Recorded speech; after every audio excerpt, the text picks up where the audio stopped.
Alright, Diablo 4 Rogues, it's time to get excited again to play Flurry with the brand new updates that we are getting on the 15th, which is happening on Tuesday. So I wanted to put this guide out for you guys so it is ready for you to actually build into, so when the update does hit, we're going to become much stronger and you guys can be ready for it.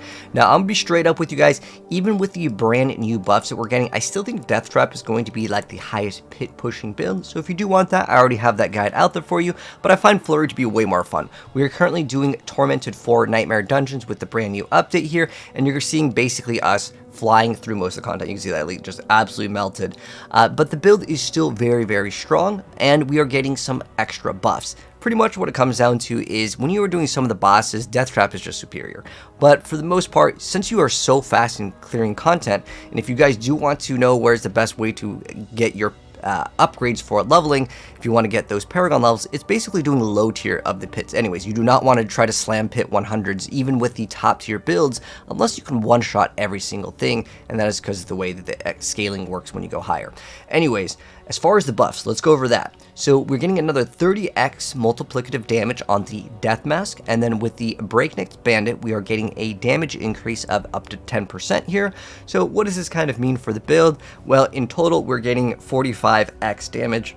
If you put this on your amulet, again, you'd get another 50% bonus. So 45x is pretty good. That's basically 2 Paragon nodes. That's basically 2 different aspects. So it's a nice little addition for the buff. So wherever it's standing right now, you could probably bump it up a few pit tiers.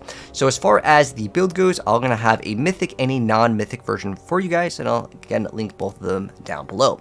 So for starters, in terms of the skills, let's go over that first. So the first skill that I want to talk about is Caltrops. We only really utilize this for pit pushing, or if there's like a boss that kind of has like a phase where he has to talk for a second or does something, right? For the most part though, you don't really need to activate this unless it's a boss. And then we just use dash every 10 seconds for mobility, and it also activates a buff, but for the most part it's normally just going to be activated because you just gotta want to move as fast as possible because it's one of the fastest builds in the game. And then we run Dark Shroud, or optionally you can play anything in this slot. So we play a aspect called Umbrus, which is going to grant us these Dark Shrouds when we actually crit, and we attack super fast in this build.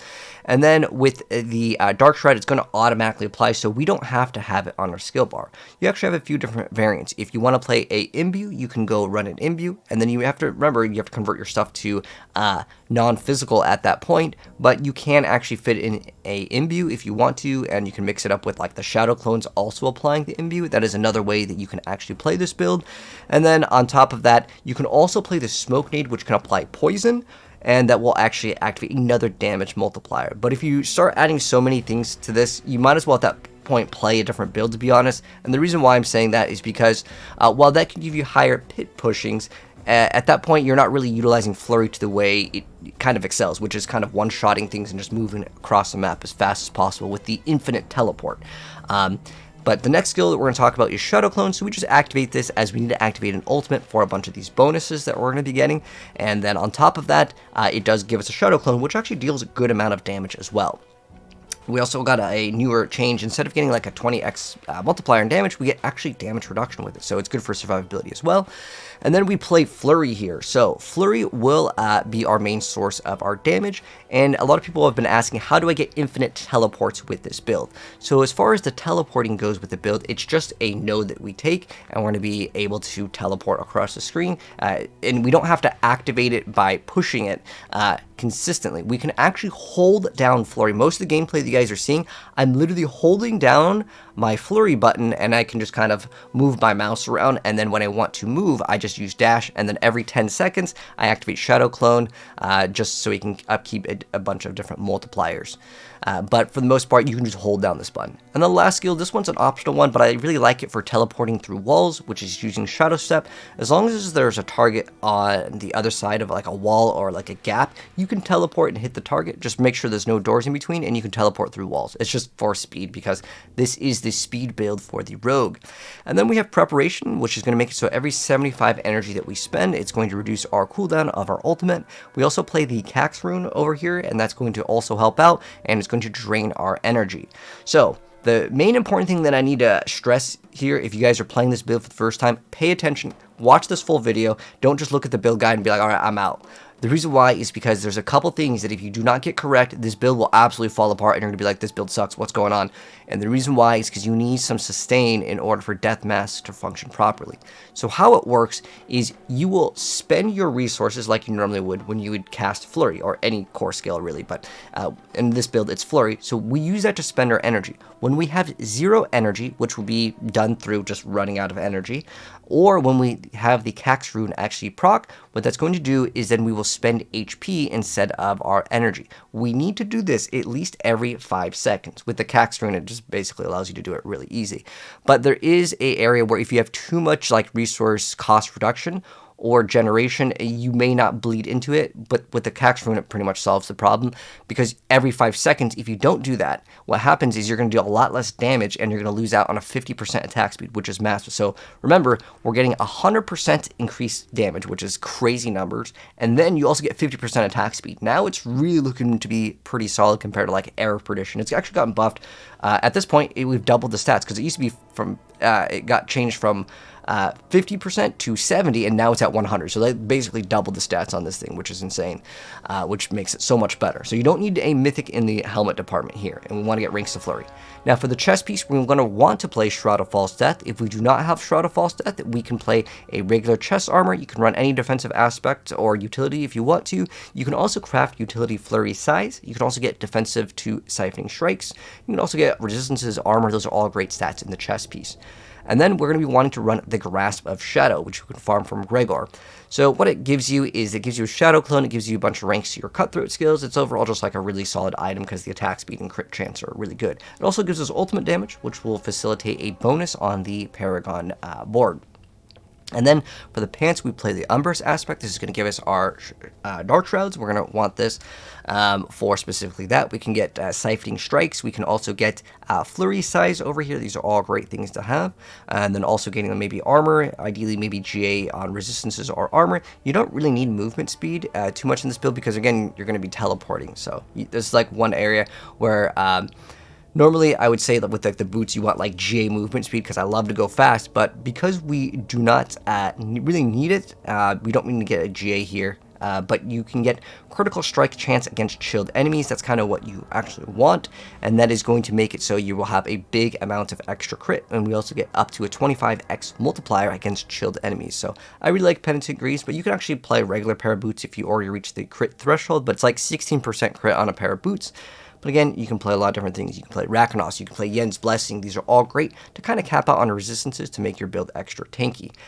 But speaking of tankiness, with the Death Mask, again, pay attention to the video because I'm going to mention some of the nodes that we're going to be taking to kind of recover. We also invest into Barrier, and the reason why is because sometimes we will have like no HP, and it'll seem scary, but it's fine because the barrier will exist. Just do not attack into nothing, and you're going to be fine. If you start attacking where there's 0 monsters, what's going to happen is you're going to drain all your HP, which is a bad thing. So pretty much it's not really an issue unless you're holding like force attack, like which is defaulted to shift. Most people don't like force attack with this skill anyway, so it's not a big deal, but that's just something to note. And then we play Encircling Blades here. Before you would have to play Encircling Blades in your two-hander, but now it generally doesn't matter. There's actually a few different things that you can run here. So you can ideally you want like GA getting Dex or Max Life, crit. It really doesn't matter too much, but you can also get a chance to restore primary resource. So there's kind of a thing where if you get the bonuses to resources, again, it's every 5 seconds you need to bleed into it. Let me go ahead and hit edit so I can show you guys. So instead of getting, let's say, crit, you can get primary resource. It's a chance to restore. Now, you do not want any of those to land on this thing if you are masterworking. And the reason why you do not want any of that to masterwork on the lucky hit on your two-hander is because it goes over 100%, and there's no point of doing that.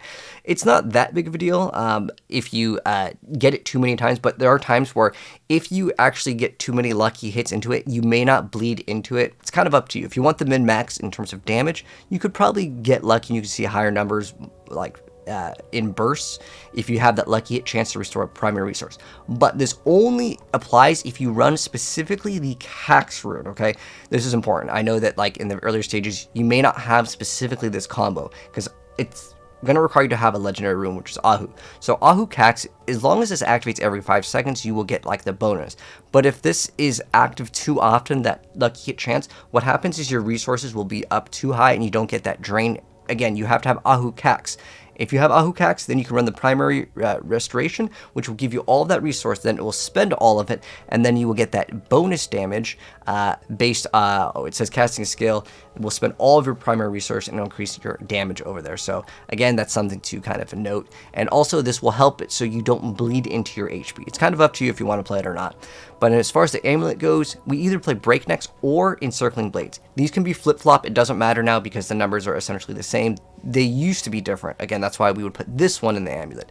And then we play Ring of the Starless Skies here, and you can get Masterworking on attack speed or crit if you want. I have a full thing over here. There's a lot of like different notes if you're wondering, can I play this? Can I play this? Yeah, go for it as far as the notes go. But I did put also how to cap out on all of your attack speed caps and how to get 100% crit in the build.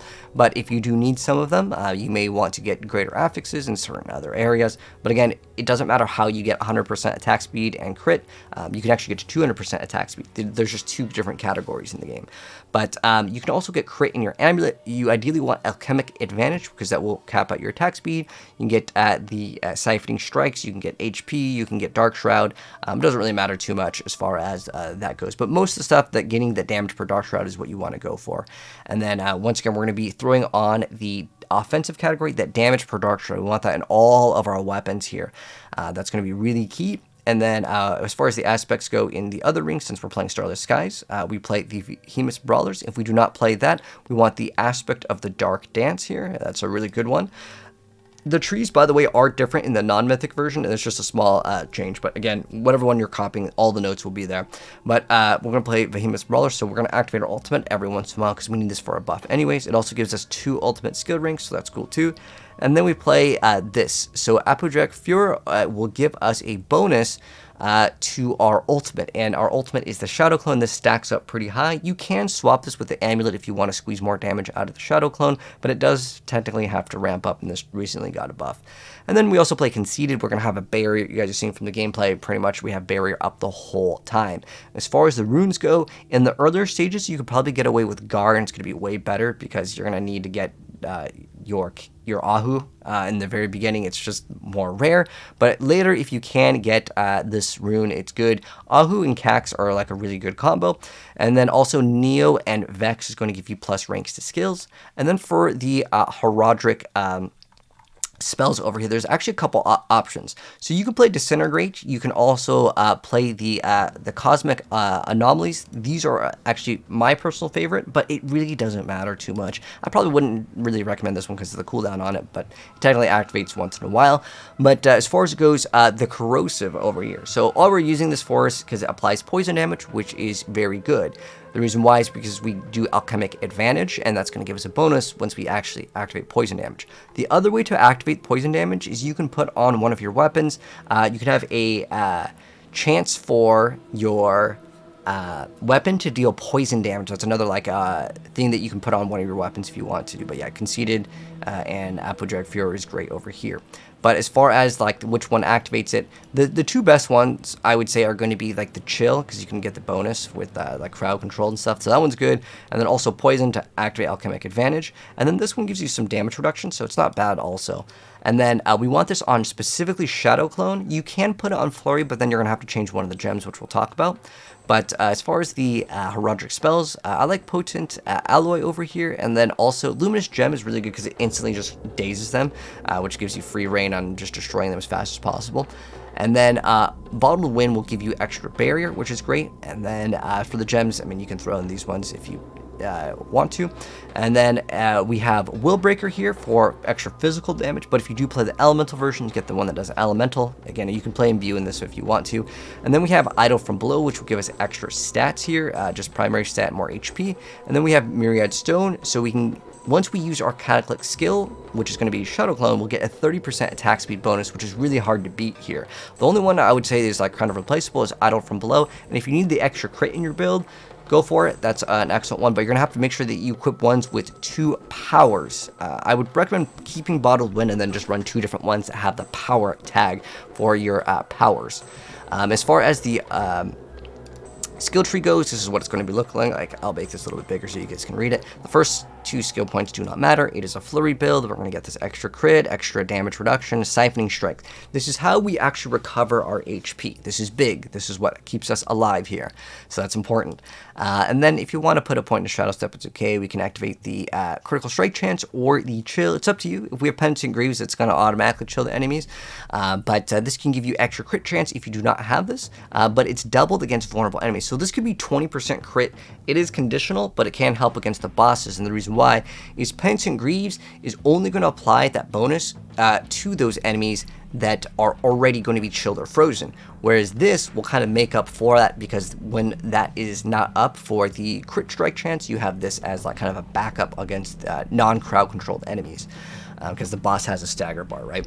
And then we have Weapon Mastery. We also have Trick Attacks. This is great. You can actually get Unstable Elixirs and also this if you want, but it makes the build feel clunky if you have to constantly spam potions, because it's going to drain it anyways. And then on top of that, you would have to also hit Evade. But I'd rather just make this build as smooth as possible versus trying to squeeze out every single amount of DPS. But if you really want to, that is an option. It just makes the playstyle a little bit more clunky because you just want to teleport. That's what the build is kind of meant for. For this over here, for Dash, I just like getting the extra 10% crit chance. And then we actually get another 10% crit chance over here. These are okay nodes to take. If you want to get the Poison with your Smoke Nade, that is also an option. And also, like, the build is meant to be as fast as possible. That's why, like, throwing these things in is good, but we can still get, you'll see, because this is like something that is important to mention with a very fast build, we're still going to get all of the progress. I'm going to go ahead and just fast forward this a little bit just so you guys can see that you can get all the progress done with this build, which I think is important, because some builds you cannot get that max reward right from the strong rune, and that's ideal when you are doing these forms of content in the game. But yeah, that's what we are going to be getting. So you can optionally again throw in that one if you want. And then we want Frigid Finesse again. We are going to be chilling the enemies with our boots. And then we want to max out the Shadow Clone over here. I really like getting Aftermath because it's going to give us extra heal. You can get Unto Dawn if you want to. It is a pretty nice multiplier. You can remove some survivability if you want to. You can also remove Enervation. If you're playing the non-mythic version, I actually prefer not to get the energy, and the reason why is I want to bleed into my HP a lot more frequently. But this is still a pretty good multiplier, honestly, if you want to take it. I can actually suggest we can drop like this one over here. Let me go ahead and actually hit edit. So if I was to remove some stuff, if we want to, we can take and we can remove the extra movement speed, because you're pretty much going to have most of your movement speed up. So I would say I would remove that, and you can also remove 1 point out of there, and you could put an extra 45x. If you want to invest more into the Shadow Clone, there is a variant of that, so I'd probably just recommend this. But the most important thing that I want to mention with the key passive here is Momentum. Momentum is a great one to actually get. However, you can actually play this build with close quarters.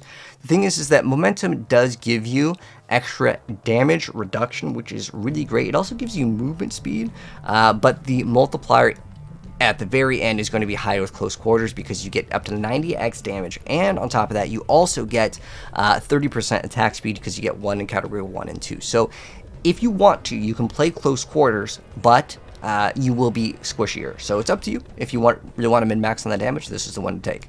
But you really don't need to get too much damage versus close, because you can just get one of the glyphs that will kind of facilitate that if you want to. Now, moving on to the Paragon board. So as far as the Paragon board goes, we are going to be, let me make this a little bit bigger here. We're going to be starting out with Exploit. So this one is technically an optional one. Even though Flurry can apply vulnerability, you can also get a ring that has like chance to apply vulnerability on hit.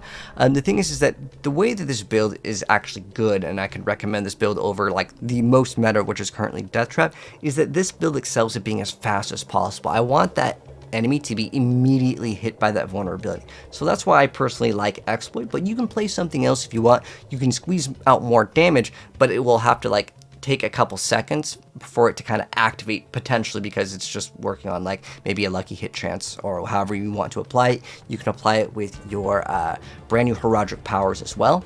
But Exploit over here is definitely great to speed things up.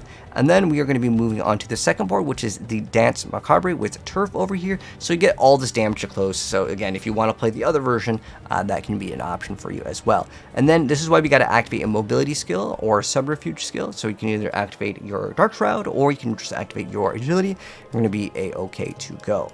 And then we're going to move into the third board, which is going to be Exploit Weakness with the Headhunter one.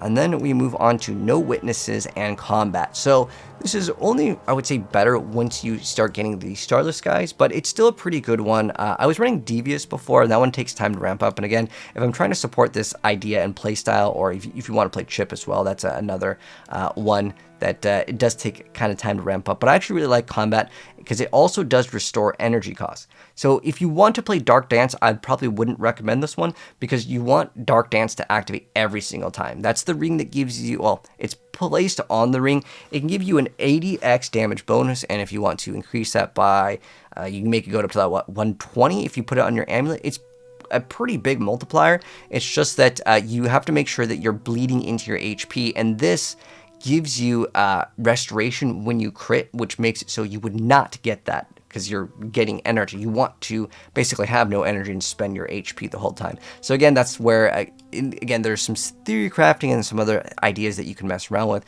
but this is why we want ultimate damage. We're going to take like these ultimate damage because it, one, increases our Shadow Clones damage, and then also we need to get ultimate damage in order to get these boost of 40x, which is pretty easy. The gloves will give it to you, as well as just getting some of the ultimate damage here. And then also, we attack so fast in this. I really didn't feel like this was like a hurdle to jump over, but it's just that with Chip, every single time we do physical damage to the enemy, it's going to go up by 1x, and we attack so dang fast in this build. Remember, Flurry attacks 4 times with every single attack, and you can get crazy amounts of attack speed. Again, you can actually get 200% attack speed with this build, and also it gives you the physical damage, so you can start stacking that like multiplier up with like the additive damage over here, and yeah, we get cheap shot over here, and that's how we go ahead and round off the board. But yeah, that's going to be it for the build, guys. Keep in mind, the gameplay that you guys are seeing is before the buffs, so once the buffs come out, this build is going to be even better. But that's going to be it for the Rogue Flurry build guide as far as like the updates. If there's any other suggestions that you guys have, definitely let me know in the comment section below. But thanks for tuning in, guys. If you guys enjoyed the video, drop a like on it. If you're new here, hit subscribe, turn that bell. And if we need to make any adjustments or updates, I will update you guys via just the planner if it's really small, or just make a dedicated video. But yeah, really cool to see that we're actually getting some buffs with Flurry, because I actually like it. It's one of the more fun builds. There's actually a really cool pen shot build that I will be dropping very soon. So stay tuned for that, and I'll catch you guys in the next video. Peace out.